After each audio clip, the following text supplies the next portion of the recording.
adoni yewtere yerinde e Thomas Isidore Noël Sankara do e sakkirde mon Dakar FM yewtere jam wali yerinde on don gorkaju teddudo joni eden ngara e golle makko tidde e sahande wari jappere de Thomas Sankara ko gindi en ki casto mo hono mum webani jiddo leñol mum katudi kala ko andi alana leñol ngol nafoore alana ngol bural so wona hawru e huddu wadetaake kala ko andi ina nawra leñol ngol yeso ina bamtangol hayso fittanu makko en yijji hen wadete ni woni caggal hare hakkunde mabbe mali ñifi kanko Thomas Sankara o dañi hen nimsa no fewi o haali kaado haala on ko min kano daranade ko wara hare emin potno yilade faggudu e gede naftoje rendo kono ko fotno feerede hen fof min beddi koye kabirde bomoje mbumi leydi lamen de rendo ngo ina hatu jini e jappirde no haɓɓay ngo hatu jini e duɗe jangirde gure ɗe ina katu jini e laabi ha natta lobbinade walla jokade ko wayno diwan Kinidugu noon ko woni koye sara kerol hakkude mabɓe mali no ko ina alɗi to bangi kono kadi ina lobbini feccere leydi he naftiraki ngungalu tawi noon to oto bange e leydi ndi yimɓe ina maaya toon heege walla jiya leɗɗe ɓesnoje ina nduuke saabu ukkude taw woni e nokkuji leydi so kato jini hen koma jiggoyo walla mballoyo to leyɗele goɗɗe Thomas Sankara e hohoɓe laamu Burkina nde jiiɗum gandi ɗum nawrata leydi yeeso ɗaɓɓiri leñol ngol nde wurata e dañal leydi ndi taw jiggoyaki bangeji goɗɗi ni woni tugnorgal joytingal e ɓamtare sompa paabi kaweede fodde wonde 500 cosa juɓɓina ngam hokkidde lorlude e satunde lor waɗi fodde 9,946 hectares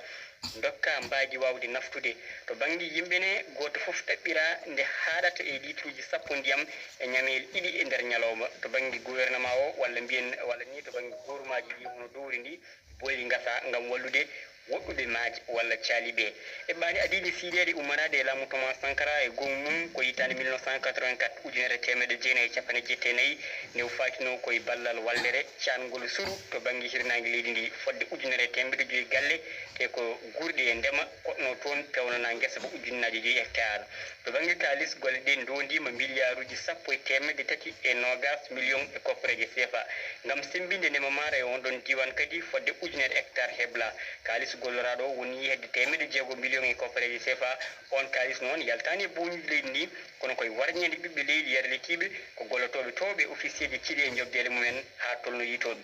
gollal ɓurngal teskinde hayso ngal jofani ko gollal ƴettanogal e lawol lana jordi hakkude Wagadugu e Dori ɗon woni ɗo Thomas Sankara noddi dendagal Burkina naɓe nde darato e yarlitare saabu leydi ndi ala hattan yobbi ko ngol fewnira leñol Burkina woni population o yalti adi noti e noddango makko ina ardi anni e pellital ngol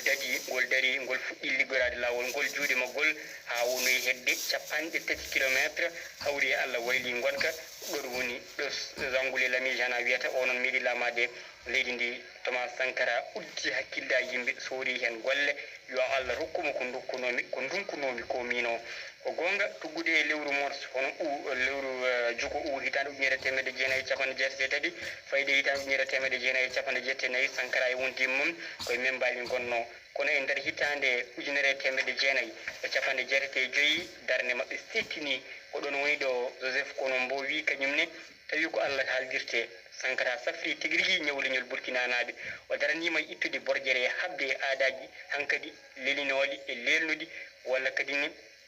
tippude hande o pinal e ɓamtare o haɓima ha o lewi jandu yagal kañumen mbilewu e hitande 1986 ujunere temedde jeenayi e capanɗe jeegom kala yaltoɓe leydi ndi tawi ko mettere mumen e laamu ngu nawno ɗumen o noddirɓe men yo ngar tawtere mahdi guinde mumen caggal haare makko e bileɓe Sankara sini kadi miijo wongo ɗon o wi nguuren e hattan leydi men mbasen wadde ko ɓurti bawal fulɓe ene mbiya mooro ko morimi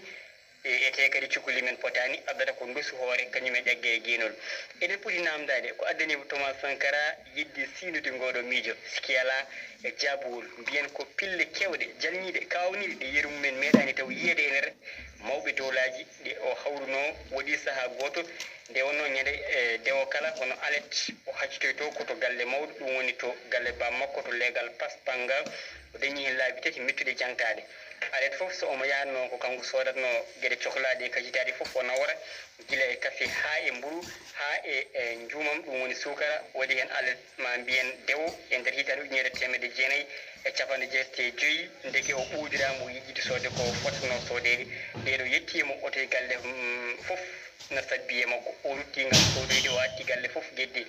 hen gotol o ar e yaade o yeehi ha o joli e oto makko o siftiri o nawrani kalis o yaltini kalbe makko o tawi e mbuɗo ala hen o tilli fayde nder katane walla e nder defirdu ɗum woni wañi o ƴeewi joom suudu makko hewno moftude halis ɗo o tawi kadi hay mbuɗo ala hen noddi goto e renatnoɓe ɓe o ɗaɓɓiri ɗum nde luɓata mo temedde ɗiɗi mbuɗu onne wayi koto makko ni yiili hoore yimo ala Thomas Sankara yewti kadi to batirdu mabɓe ɓaaƴi kalifa goto hono jagorgal haalani ɗum rafi mum kono on itti ko noon ni itti temedde ɗiɗi mbuɗu tottimo nde o fuɗɗi yaade waɗi saaha goto kadi goɗɗo Thomas Sankara taati tatal gongal en gandi e riido Afrique ɓaleɓe ina laaɓodiri deedi ha ko ɓuuri foti ala ɗum waɗi so neɗɗo fiññini hen yitere bandiraɓe foof koye mum joyitto kankone bandi ko ɓaɗiɗo ari e makko yo wod ko wallit ɗum ko ine wallitoro hirande o itti sek o siif o yoni o yaato boñ koppareji banque heɓoye kalis nde on yeehi te o ala kanko Thomas Sankara e fawru makko ujunnaji ɗiɗi e o fodanno ɗum ɗe nde o tintoye ɗum weltare makko mawni hen saabu saaha fof so tawi ɗum ina hetto neɗɗo ma feƴƴu walla ma waw feƴƴude ɗo foti wasa hoynade hoto hebbinde guite mum ɗoji e hitande ujunere 1996 jayande sosa nde reeni tan o waɗoɓe ko ɓurti doole mumen walla hattan leydi ndi ko mbasdi kattuɗi e saaha mo colonel Sayid Serbo laamino o ñamali luɓanoɗe e boñ arabeɓe mo ɓe mbiyata darul mal